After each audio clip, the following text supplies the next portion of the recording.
Hey guys, welcome back to my channel. Joshana here with kind of a different video.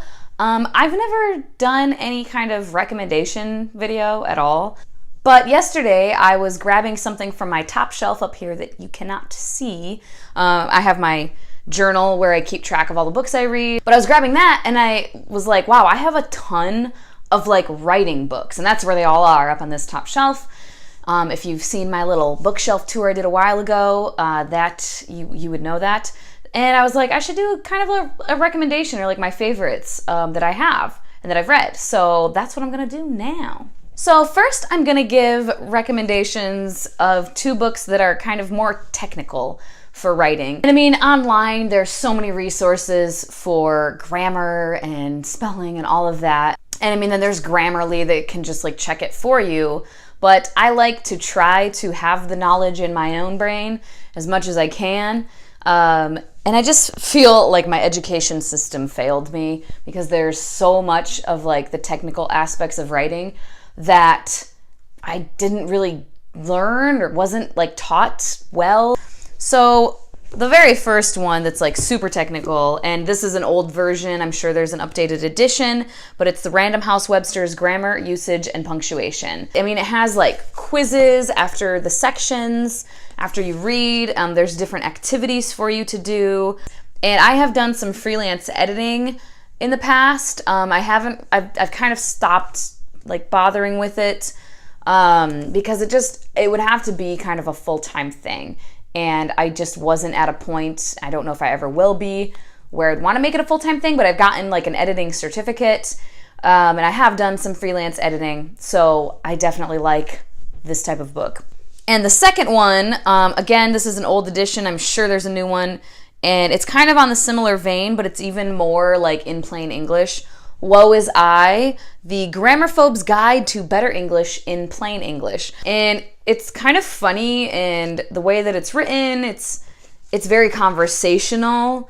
But yeah, it's another really good one. And then for anyone who is doing freelance writing, editing, I mean, probably freelance anything, honestly. This one is specifically, well, no, it's not even specifically about writing. I think the author just is a writer, so it just has that kind of feeling. But My So-Called Freelance Life by Michelle Goodman, How to Survive and Thrive as a Creative Professional for Hire.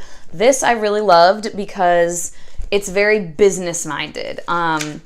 It's telling you what you need to know. It's like the business plan to go. Forget fuzzy math, getting real with your finances, and over the notion that artists have to starve. Hey, stop. I mean, act like a professional, from licenses to lawyers, what you need to hang your shingle and what you can live without. Name your price, better living through solvency, getting your client list, choosing clients wisely. Like, it's all these types of things.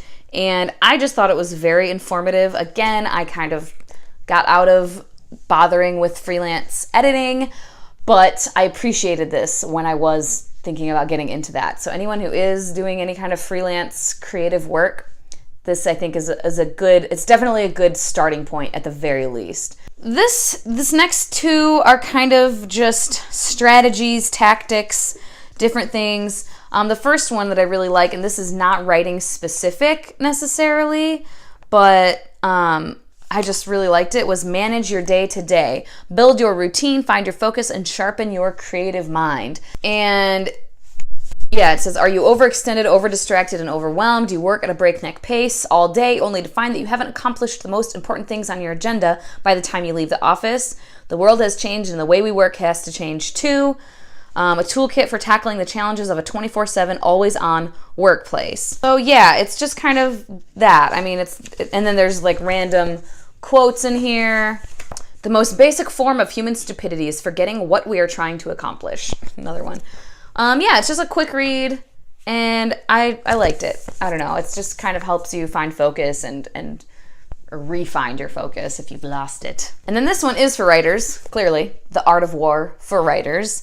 Fiction Writing Strategies, Tactics, and Exercises by James Scott Bell. I have a lot of things that I highlighted in this book. The writer who understands redemption is on the border of enduring fiction. Many great stories are about a character's redemption or the failure to redeem a character.